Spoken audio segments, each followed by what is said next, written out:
મોરબીમાં દેણું વધી જતાં બિલ્ડર પુત્રએ પોતાના પર ફાયરિંગ કરાવી અને લેણદારોથી બચવા માટે તરકટ રચ્યું, પરંતુ પોલીસે સમગ્ર ઘટના પરથી પડદો ઉઠાવ્યો છે। બનાવની વાત કરીએ તો માળિયા નજીક મોટા દહીસરાથી નવલખી તરફ જતા રોડ પર મોરબીના બિલ્ડર પુત્ર પર ફાયરિંગ થવાની ઘટના બની હતી, જેનો ભેદ જિલ્લા પોલીસે ઉકેલ્યો છે। ચોંકાવનારી આ ઘટના જેના પર ફાયરિંગ થયું હતું તેને જ અન્ય બે વ્યક્તિ પાસે 3 લાખમાં પોતાની પર ફાયરિંગ કરાવ્યું હોવાનું ખુલ્યું છે। બિલ્ડર પુત્ર દેવામાં હોય અને લેણદારોથી બચવા માટે તરકટ કર્યું હતું। જો કે પોલીસે ફાયરિંગ કરનાર બંને શખ્સોને દબોચી લીધા છે। માળિયાના મોટા દહીસરાથી નવલખી જતા રોડ પર ગત તારીખ 20ના મોડી રાત્રે મોરબીના પ્રમુખ સ્વામી એપાર્ટમેન્ટમાં રહેતા તરુણ ઉર્ફે ગોપાલ હંસરાજ ગામી નામના યુવક પર બે અજાણ્યા શખ્સે ફાયરિંગ કર્યા હોવાની ઘટના બની હતી,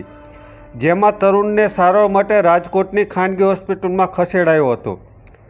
પોલીસે આ ઘટનામાં જે તે સમયે ફરિયાદ નોંધી તપાસ શરૂ કરી હતી, પરંતુ પોલીસને શરૂઆતથી જ આ ફાયરિંગ શંકાસ્પદ લાગતું હતું અને પોલીસ દ્વારા ફાયરિંગની ઘટનાનો ભેદ ઉકેલ્યો હતો। ઘટના બાદ પોલીસે બનાવ જે વિસ્તારમાં બન્યો હતો ત્યાંના સીસીટીવી ફૂટેજ તેમજ ટેકનિકલ સર્વેલન્સની મદદથી તપાસ કરી બે શંકાસ્પદ શખ્સો મળી આવ્યા હતા। પોલીસ તપાસમાં એકનું નામ પરેશ ગોપાલભાઈ ઉગરેજા અને અન્ય એક શખ્સનું નામ મકસૂદ મોહમ્મદભાઈ નકુમ નામના શખ્સની ઓળખ થતાં તેની પોલીસે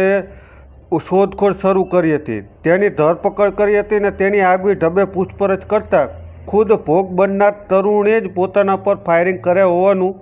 અને તેના માટે બે શખ્સને ₹3 લાખ ચૂકવવાનું નક્કી કર્યું હોવાનું સામે આવ્યું છે, જેમાંથી 1.5 લાખ ફાયરિંગ પહેલાં ચૂકવી દીધા હતા। પોતાના પર ફાયરિંગ કરાવવાનું કારણ સામે આવ્યું છે, જેમાં યુવક પોતે દેવામાં ડૂબેલો હોય અને લેણદારોથી ઉઘરાણી કરતા હોય અને રૂપિયા ચૂકવવા ન પડે તે માટે આખું કાવતરું રચ્યું હોવાનું સામે આવ્યું છે। આ બનાવમાં પોલીસે જેનાથી ફાયરિંગ થયું છે તે હથિયાર, આરોપીઓને આપેલા રૂપિયામાંથી 1,10,000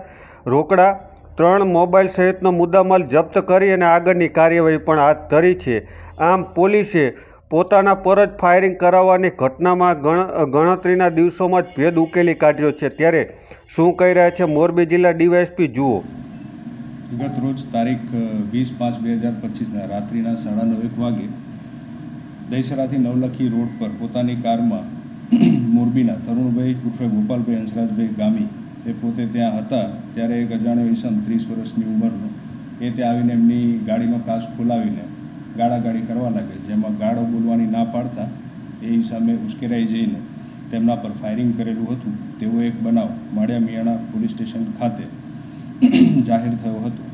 આ બનાવનું ફરિયાદ લઈને અલગ અલગ દિશાઓમાં ગુનાની તપાસ કરતાં ફરિયાદ પ્રાથમિક દ્રષ્ટિએ શંકાસ્પદ જણાતી હોય અલગ અલગ દિશાઓમાં એલસીબીની ટીમ તથા પોલીસ સ્ટેશનની તથા પેરોલ ફલ્લોની ટીમ તપાસ કરતાં તેમાં સ્થળની વિઝિટ કરી સીસીટીવી ફૂટેજ તથા તેના મોબાઈલનો ડેટા CDR મંગાવી તેનું ટેકનિકલ તથા હ્યુમન એનાલિસિસથી બે ઈસમો શકમંદ ઈસમોના નામ એલસીબી ટીમને મળેલ હતા, જેમાં એક પરેશભાઈ ગોપાલભાઈ ઉદરેજા જે તેઓના મિત્ર તરુણભાઈના મિત્ર જ હોવાનું ખુલ્યું હતું તથા બીજા એક આરોપી તરીકે મકસૂદભાઈ મોહમ્મદભાઈ નકુમ સંધિ એ ત્યાં તે બંનેના નામ ખુલતા હકીકત તેવી બહાર આવી કે જે આ ફરિયાદી છે તરુણભાઈ ઉર્ફે ગોપાલભાઈ તેઓના માથે દેવું ખૂબ વધી જતા એ દેવાના રૂપિયા પરત આપવા ન પડે તે હેતુથી તેઓએ તેમના મિત્ર પરેશભાઈ તથા આ મકસૂદ મોહમ્મદ હુસેનભાઈ એમની સાથે મળીને એક આ કાવતરું રચ્યું કે જેની અંદરથી તેઓની પાસે જે હથિયાર હતું જે તેઓએ પહેલાં મંગાવી રાખેલ હતું તરુણભાઈએ એ હથિયાર એ મકસૂદભાઈને પોતાના પર જ ફાયરિંગ કરવા માટે આ હથિયારનો ઉપયોગ કરવા માટે 3 લાખ રૂપિયામાં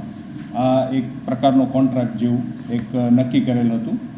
જેની અંદર આ જે 3 રાઉન્ડ ફાયરિંગ છે તે મકસૂદભાઈ હુસેનભાઈએ કરેલ હતું તેવું જાણવા મળેલ છે। આની પાછળનો મુખ્ય હેતુ તો જે દેવામાં ડૂબેલ જે તરુણભાઈ જે છે તેમના માથે ખૂબ દેવું થઈ ગયેલું હોવાથી એ પૈસા તેઓને પાછા ન આપવા પડે એ હેતુથી જ તેઓએ પોતાના પર જ ફાયરિંગ કરાવેલ હતું અને 3 રાઉન્ડ કુલ ફાયર થયા હતા, જેમાંથી એક ખભાના ભાગે તથા એક માથા પર અહીંયા સાઈડ પરથી નીકળી ગઈ હતી ગોળી, બરાબર. એટલે એ આ રીતના 3 રાઉન્ડ ફાયર કરવામાં આવેલ છે. બે વ્યક્તિઓની જે આ પરેશભાઈ ગોપાલભાઈ ઉતરીજા તથા મકસૂદ મોહમ્મદભાઈ હુસેનભાઈ નકુમ, આ બંને વ્યક્તિઓની ધરપકડ કરેલ છે તથા જે આ આરોપી છે તરુણભાઈ તે સારવાર બાદ મતલબ સદનસીબે તેઓનું બચાવ થયેલો છે, બચી ગયેલ છે, તે અત્યારે સારવાર હેઠળ છે. હવે આમાં ફરિયાદી પોતે જ આરોપી છે, પોતે જ આખું કાવતરું રચ્યું છે, તો હવે આગળ આમાં કઈ પ્રકારની કાર્યવાહી પોલીસની રહેશે, કઈ કલમમાં ઉમેરો થઈ શકે છે?